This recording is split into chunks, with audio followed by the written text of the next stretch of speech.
Hey guys, how's it going? Well, it's been a long time since I've done a video. I realize this, but if you watch from my more recent videos, the one where I showed you my last two nerd block things, I've been trying to get my new computer up and running so that I can edit properly without having to worry about my laptop dying on me. And guess what? I finally got my new computer back up and running. I have entitled it this time around Phoenix, Rising from the Ashes of the Old Computer Build.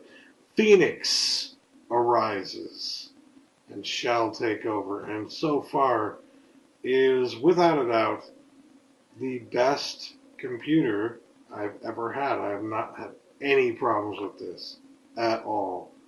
Everything is running exactly the way I want it to.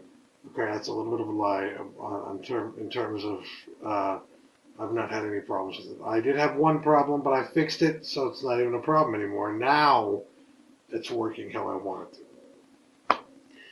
So anyways, coming at you today to give you finally a Blu-ray update of some of the Blu-rays that I picked up over the past few months. I haven't picked up much, to be quite honest, because I've been trying to save money for my computer to get the parts I needed to fix it, which I did, and now it's fixed. So yeah, between all that, I got myself a few things here and there. So I'll just show you some of those things right now. I guess I will start with Robocop. I may have talked about this in an earlier update. I don't remember, but yes. I got the Robocop unrated director's cut Blu-ray, and it looks freaking fantastic. This is the 4K remaster of the original Robocop, and I can tell you, having seen the new Robocop in theaters, this one will always be the best one. And you should watch this one before you watch that one. However, the new one is worth checking out, if only to see Samuel L. Jackson pulling off his best Bill O'Reilly. If that alone was not enough to convince you that you need to see this movie, there's something wrong with you. Samuel L. Jackson is pulling off his best Bill O'Reilly. That's fucking hilarious. Please, don't just let your hatred for a remake of Robocop keep you from actually seeing the remake. Go see it or get it on Blu-ray or DVD or whatever you have to do. Rent it, whatever. Just make sure that you eventually get around to seeing that movie because it is worth checking out. Not the best movie ever. I gave it a 6.1 on Geeky. But yeah, it's pretty damn good. But regardless, it's fun, I'll put it that way. And it has its merits, although it's not that great. They fucked a lot of things up. So, if you want the best, go to the original. I got this for $7.99 on sale. I got it I pre-ordered it for that price. Just to put it into perspective here, the pre-order for this release was $7.99. And it has a bunch of special features, all new Q&A with the filmmaker, Flesh and Steel making of Robocop, Robocop creating a legend, 1987 featurettes, shooting Robocop and making Robocop, the boardroom storyboard and with commentary by animator Phil Tippett, deleted scenes, villains hold Detroit, special effects done and now, commentary with director Paul Verhoeven, writer Ed Neumeyer, and executive producer John Davison. It's just a really good pickup, to be quite honest. After that, I ended up, I'll just do it in order of what I picked up first, which means I have to switch some of these around. There we go. Alright. After that, I picked up two titles that were on sale for $5. First was Looper, which I actually did get to see in theaters, and I absolutely loved. Now, I didn't think it was nearly as good as everybody was making it out to be, but I did think that it was very good. I felt like the kind of twist ending was a little, I mean, if you're watching it, it's kind of easy to tell where it's going. And even then, like, even when you have it, I swear there's a plot hole in there somewhere. I have to watch it a few more times, which is why I picked it up in order to see for myself. But I swear there's a plot hole in here somewhere because, like, I mean, I love the movie, but there's just a point at the end of the movie where even though I completely understood what they were trying to do, I was confused by something because it just didn't fit the puzzle pieces. So, yeah, I'll have to watch it again. Maybe I'm wrong, maybe I'm right, but either way, it's still a good movie. It's still a great movie that you need to check out. So, yeah. Looper, I got that for $5. League of Their Own, I got for $5. This is a very nice Blu-ray. Actually, the insides. First of all, it comes with this little thing they want you. The Gina Davis Institute on Gender and Media. I fully support this. I'm sorry, Gina Davis. I just do not have the money to help you out on this, but I fully support this, and I fully agree that gender in media is a subject that needs to be taught in schools. It needs to be understood better than it is today. And yes, the inside, as you can see of the cover here, has a shot from the film of the ladies in uniform, as it were. It's just a really nice Blu-ray for only $5, to be quite honest. So now I've got this and The Sandlot on Blu-ray and Major League, three of my favorite baseball movies. And now I just need For Love of the Game, and I'll be set, you know? Well, I also need to get Field of Dreams. I know For Love of the Game, or I'm pretty sure at least For Love of the Game is not on Blu-ray yet. But Field of Dreams, I think, is. So I need to pick that one up, too. But yes. A League of Their Own, undeniably an excellent film. Hilarious. Tom Hanks, in particular, is just brilliant in this. And, I mean, it's just a great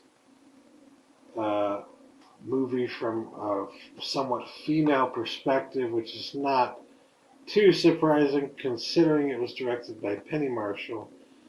And I mean, I'll tell you what, you know, you don't think about it, but most movies in Hollywood and most movies in general are not directed by or made by or have heavy influence from women. Greater than 90% of all movies are directed by men. And so, you know, you don't think about it, but the feminine perspective in film is very narrow. It's not given room to breathe. And I think that's one of the reasons why I find myself attracted to movies that have strong female characters in them and are kind of female centric because it feels like a rare gem. It's something you don't get to see enough of. You know what I mean? So, yeah, that's why I like movies like this on top of them just being excellent and hilarious and all that. But I mean, just to give you a sense of how things are still messed up in Hollywood when it comes to gender equality. What's her name? Oh, what's her name? Hold on, I'm going to IMDb it. It's late. I'm not thinking properly. You know, the Hurt Locker. What's her face? The Hurt Locker. Catherine Bigelow. There we go. Catherine Bigelow. Been in the industry for a long time. She used to be able to make movies that were, you know, all over the place, and get some kind of notoriety. But lately, the only movies she can make and get any kind of notoriety are war films. A woman has to make a war film to get noticed in Hollywood. It's just, that's the state of the world that we're living in. I mean, that's the state of media. Think about that. A woman has to make a very male-centric film in order to fucking get anything done and be lauded for her attempts. I mean, what the hell? You know? But yeah, only $5 on that one. I'm very happy with that because I am typically a broke mofo. Let's go with the next one, which was $5, and then the other two were over five. They're about 10 to 12 each. So the last one I got for $5 was Total Recall Mind Bending Edition. Yes, this is a much better transfer than the original release of Total Recall on Blu-ray, and you know I've been meaning to pick this up since it first came out on Blu-ray, but I just didn't have the money, didn't have the inclination. So when I saw it for $5 and I realized that I needed something to get me over the $25 for free shipping kind of thing, I was like, well, why not? Why not? I'll pick it up finally for $5. Why not? I mean, I like Total Recall, but I'm not like the biggest fan of the movie ever. But I still like to watch this movie from time to time, now and then. So it's nice to have it in my collection, you know what I mean? So for $5, I said, why not? Treat myself. Treat yourself. Speaking of treating yourself, yep. I finally picked up Spring Breakers. If you're looking at this and thinking, Stout, why did you buy a movie like that? Then clearly you don't understand any of the meaning behind this film, and you need to go look at my review of it on geeky.com. Hopefully that will explain things a tad bit better. This movie is rife with criticisms and cultural commentaries about the culture of a certain generation right now in America. And I mean, it's made by the same guy who did Kids in 1995. Remember that fucked up movie? I mean, if you think about what he did with that movie, with writing that movie, and you compare it to what's done in this, there's a lot of similarities, a lot of crossovers, a lot of the same kind of thing. Not subtle necessarily, because it's thrown in your face, but there's subtext in this movie that if you don't get it, then you're part of the audience that he's kind of making fun of. He made this movie, I swear, just to be like, this is the kind of title and the kind of movie that people typically go to see nowadays, and it's just bullshit. And the culture that enjoys this kind of movie is bullshit. And it's fucking brilliant. This movie is just brilliant. If you get it, you'll love it. That's all there is to it. I mean, I'm sorry, I know that sounds pretentious as fuck, but it's true. If you get it, chances are you're gonna love this movie. And I get it, and I love it, and I own it. Paid $10 for it, gladly. Gladly. Last but not least, this movie means a lot to me. It is a movie that is probably one of my very first, cinematic experiences. So it really does mean a lot to me. And that is An American Tail on Blu-ray. Very happy to see this on Blu-ray because it's the first time the movie has ever been displayed on a home media format in widescreen, at least to my recollection, my understanding. I mean, maybe there was a short run of a DVD out there that had it in widescreen, or a run of a DVD out there in foreign markets, maybe. I don't know. But in the States, in the last 5 to 10 years, all we've had is a basic, bare bones, full frame release that was basically put out there at the $5 price point in order to appease the mom and dad who's trying to find something to give to their kids. So to see this finally make its way to Blu-ray and finally be in full or in widescreen, I mean, on that alone, I'm happy about. On top of that, I watched it and it has an amazing transfer. Now, what I would say about the transfer is it's on par with all of the other Don Bluth transfers. And if you know anything about the other Don Bluth Blu-ray transfers, then you know that what they've done essentially is just to take the prints, not do much cleaning at all on them, and just present them as they were when they got them. So there are a few pops and whistles here and there. There are a few smudges or whatever, but overall, it still looks better than anything that you would have gotten if they had DNR'd the hell out of it.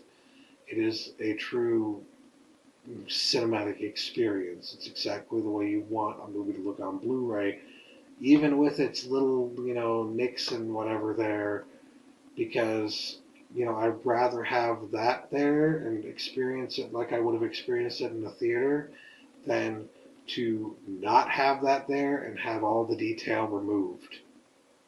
I mean, when I'm given the choice between those two, I'll choose the nicks and the scratches and everything that give it extra definition, in my opinion.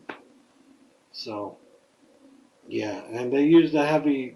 There are a lot of scenes where they use the heavy filter to give it a dream-like feel to it, and you might look at those on while you're watching the Blu-ray and think to yourself, well, that's DNR. It's not DNR. It's just that they used the heavy filter. Okay? This is as good as the movie probably will ever look on Blu-ray, sadly. Or it's good as the movie is ever going to look on home media, sadly, because I don't know if you've been able to tell, but this one has basically fallen off the map. It's one of my favorites of all time, and I really feel like it doesn't get enough credit for what it is. I'm probably going to end up writing a review of this, and in the review I'm going to talk a little bit about why I think it's so significant. Not just significant to me, but in general, I think it's very much more significant than people give it credit for. And that there was a little phenomena surrounding this at the time that it came out. It's one of his more popular films, and it really doesn't get the respect it deserves. Don Bluth doesn't get the respect he deserves from the home media market or from Hollywood in general. I mean, it's sad, really, to see that these get no respect anymore. These movies, these fantastic, amazing movies, get absolutely no respect. But that being said, they did the most respectful thing they could have done for this release with regards to the transfer. The transfer looks very nice for what it is. You're gonna love it. You're just if you've been waiting for a transfer of this movie that truly looks fantastic, this is it. Sadly, I must also report that my friend Patrick Butler informed me a few years ago, maybe it was just a year ago, I can't remember how long it was. I'm getting old. I don't remember time accurately. But he informed me that there was a scene in it towards the end where they kind of took out some of the audio and changed it needlessly, I might add, in the DVD release of the film. And I can confirm that audio is still in this release. It's not the original audio. It's the changed audio in this one, sadly. But what are you gonna do? I mean, in the end, if you really love the movie and you want to see it in terms like visually, the way that it's meant to be seen, then this is the best you're probably ever gonna get. I hate to say it, but it's true. And you really need to pick it up when you can. To be quite honest with the pricing of it, it's like $20 MSRP, right? and it started at like $15 when it first came out on March 4th. I picked it up a week or two later for $11.99, and I can see it going to like $9.99 over the summer, and then eventually hitting the $5 bin, maybe even being one of the $9.99 titles that can be brought down to $5 with the with Best Buy's whatever trade and save of it, if they still do that. I don't think that they are, though. I thought I heard somebody saying that they're canceling that this year. Hopefully not, but it's like we are fully into the Blu-ray era now, to the point where trading Blu-ray or trading DVDs up to save on Blu-rays doesn't really make sense from a marketing standpoint for the studios anymore. So they're probably not going to do it. But that being said, who knows? Maybe they will do it. I don't have that information. I just remember hearing something about them thinking about canceling it. And, yeah. So maybe sometime this summer you'll find it for $5, or maybe sometime after the summer you find it for $5. But these usually get to the $5 bin faster, quicker than others. Like The Secret of Nim has been on the $5 bin a few times. All Dogs Go to Heaven's been on the $5 bin a few times. I have no doubt this one is headed there as well, sadly. But at the same time, even though it's a little sad, at least I know that all the true fans of this who just can't afford to get it right now are going to be able to find it in a $5 bin eventually. And I know you're all going to pick it up eventually for $5. I mean, $5 is not that big of a deal. I only picked it up for $11.99 because it's my birthday. So, I figured what better time to treat myself to probably one of my very first cinematic experiences on Blu-ray than a few weeks after it came out on my 30th birthday. So, yeah. And this is actually the 28th anniversary of the movie. The 30th anniversary will be coming in 2 years, 2016. I don't know if they're going to do anything with that, but judging from their treatment of other Don Bluth films on Blu-ray and whatnot, I highly doubt it. So, get what you can while you can, and be happy with what you got. And I can tell you, from my own experience, the Blu-ray looks very good. It doesn't look fantastic. It doesn't have the royal treatment, but it is more than passable, and it is much better than it has ever looked on any other format, period. Other than, film in the theater, which you're never going to get again, probably. So, do what you can do. Okay, there's my Blu-ray update for you. Thanks for watching. Catch you later. Thankfully, now that my computer's back up and running, won't be too much trouble to do that. So I'll catch you later. Peace.